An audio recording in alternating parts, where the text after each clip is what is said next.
This is Brad A. Milford with the Unlimited Business Wisdom Podcast, where business owners share their wisdom. It's short and to the point because we respect people's time and because we know transforming possibility happens fast and it leads to lasting results. So let's get to it, right? Question number one. In a few sentences, tell me who you are and what you do. Oh, I love it. Well, I'm Kimberly Hambrick, and I'm a leadership development and growth coach. I design empowered leaders who then go and empower others. Love it. Who doesn't love empowering themselves and then empowering other people, right? I love that. That's anybody in the leadership field I just have high, massive amount of respect for. Thank you for what you do. Question number two. What's the best thing, Kimberly, about being in business?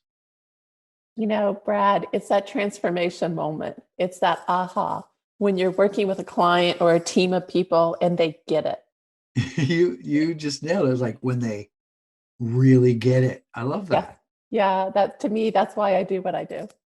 I love it. That is that aha moment, that transformational moment that people describe it in different ways. It's so powerful, isn't it? It's life-changing. Mhm. Love it. Thank you.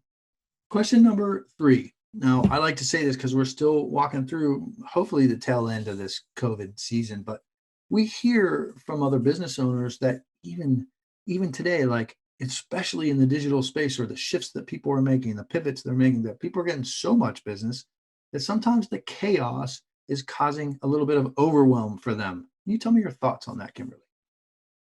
Well, to be honest, that question puzzled me at first. I was thinking, being overwhelmed by too much business. And then I had to step back and I had to think, well, if you have a mission and your or vision, whatever you want to call it, if you're tight on that, if you have a system in place, it all aligns. But we can get overwhelmed. And one of the ways that I tend to avoid that is, I have an abundance mindset. I am not in competition with others, and that's not boasting. We're all here to help each other forward. So I connect with other coaches. I connect with people who do exactly what I do. And if I would get to the point where I would feel overwhelmed, I've got a great network to reach out to, because what's so important, most important, is that that person who reaches out and wants a coach, they get the help they need. And I'm not going to shortchange them by being overwhelmed. Love it. Absolutely love that. This is a great. I mean, I really love your response and in your reaction.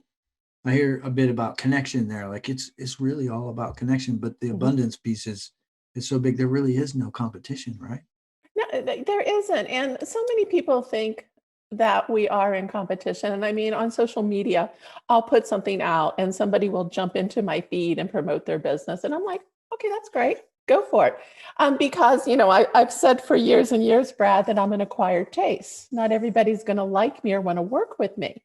And I want to make sure. But if you, full transparency, if you hop in my feed a second time and market your business, I'm going to call you out in private and just say, hey, I want to help you. Let's work together. But, don't keep jumping on my feed and tell people what you do. I love it. I love it. Candor and directness. I love it. Oh, I yes. love it. But with kindness folded in. I love it. That's great. It's good examples too. I mean, it's a good illustration. Question number four. What other successful business owners like yourself, Kimberly, should be on the Unlimited Wisdom podcast? Well, as you know, we're connected by David, and I have to give him a shout out. But I've got some great ones that I think. Shelley Brown is out of Sharon Brown. I'm sorry, I've got a Shelley Brown and Sharon Brown. Sharon Brown is out of the UK. She's just got this heart for collaboration, and she's doing some really amazing things and bringing people together. Shelley Brown is in Boston, and she's just got this. She calls herself the weird girl, but she's got this unique perspective of how she's doing things. And I think you'd love talking with her. And one of my favorites is I'm gotta check his name so I can try to roll the R, which I probably won't. But his name is Anton Adroyakov. I will send you his name, and I apologize, Anton. But Anton and I and a couple other people, Kevin Ward and Virginia, and her name's escaping me right now. We talk about human SOS and making sure that we're working on the sustainability of the human. in life, health, and work. And it's really exciting work. That sounds amazingly exciting. Mhm. So awesome. And ooh, some of those names I know, especially on social media, I have trouble pronouncing them, but it is fascinating to connect with people from all around the world. So I celebrate you for giving that a try. And hopefully we got we got it right, Anton. Let's switch gears. Let's talk about some wisdom, some business wisdom, right? So, Kimberly, what piece of wisdom would you share with other business owners? All right, so Brad, you and I are visual. You can see me. And when I say this, it is never too late for a life reset. Mm. I just had a birthday yesterday, so I got a year older, but Happy about birthday.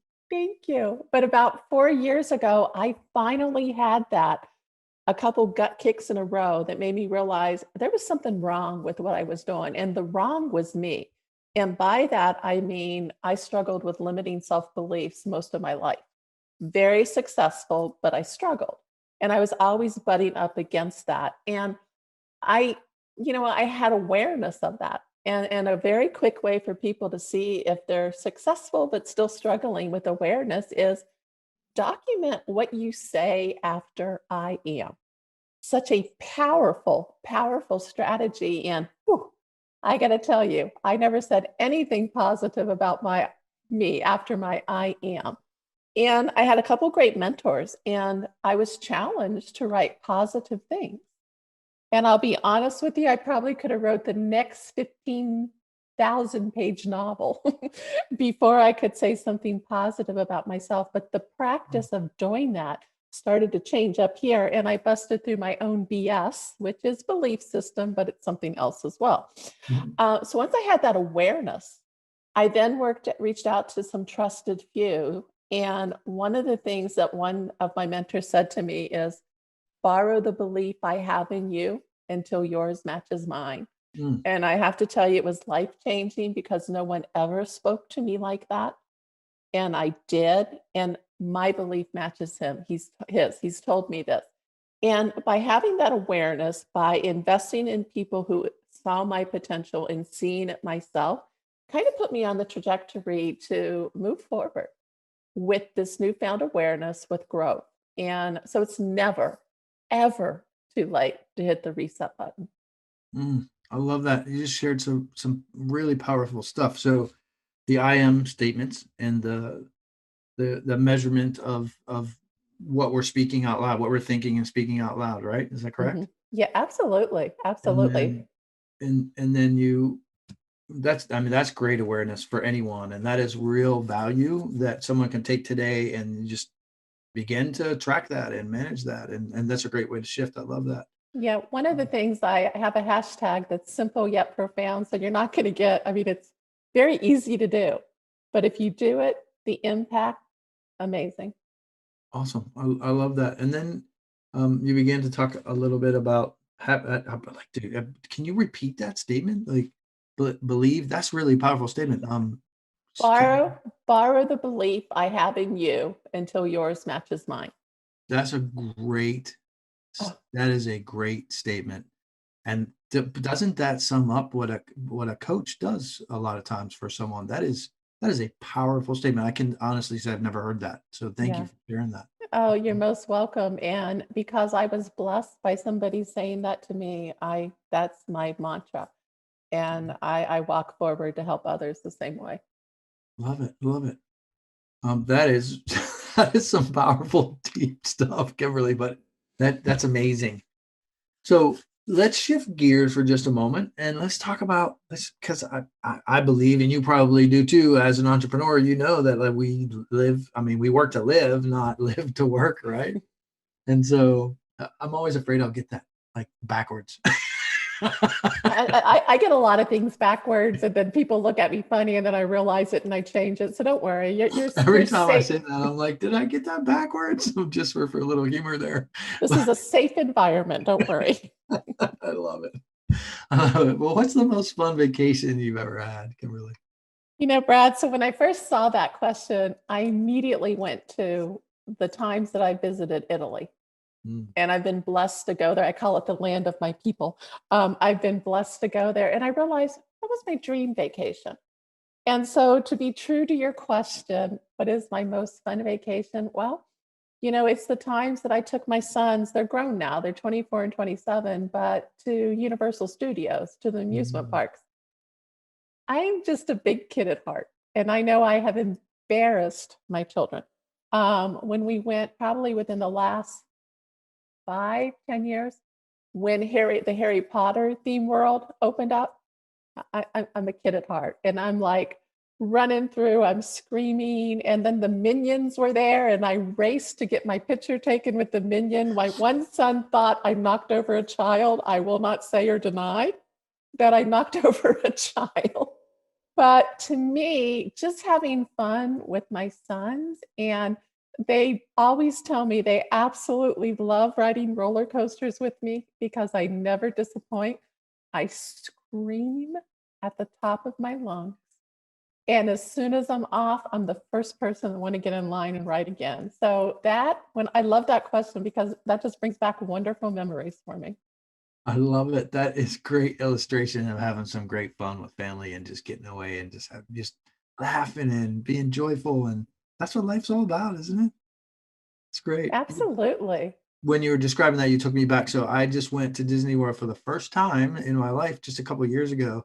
Went out to a mastermind group with a good friend in California, and he loves Disney World. And I went there doing live videos with the princess and just all kinds of like we just had a lot of fun. We were joking and play is so important. So thank you for sharing that, Kimberly. Oh, and thank you for seeing my weirdness and enjoying it as well. I love it. This is great. Thank you for being on and for the investment of your time. I really appreciate it. What's the website or social media, or what's the when somebody watches and is like, wow, she seems amazing. I really want to connect with her. How can they do that? Well, I made it very easy when I went into business for myself. The name of my company is Kimberly Hambrick Consulting. So you can find me at www.kimberlyhambrickconsulting. And I'm most prevalent on LinkedIn as Kimberly Hambrick. I usually post every day, 5 days a week, except around this time of year. I've just kind of been laying low and enjoying the holidays. Awesome. Great time for reflection and whatnot. I love that. Mhm. How did I know you would be doing something like that this time of year? That's great. This is Brad A. Milford with the Unlimited Business Wisdom Podcast, where business owners making 5, 6, 7 figures. It's really not just about the money. It's more about sharing their wisdom and creating impact globally. Thanks for joining us.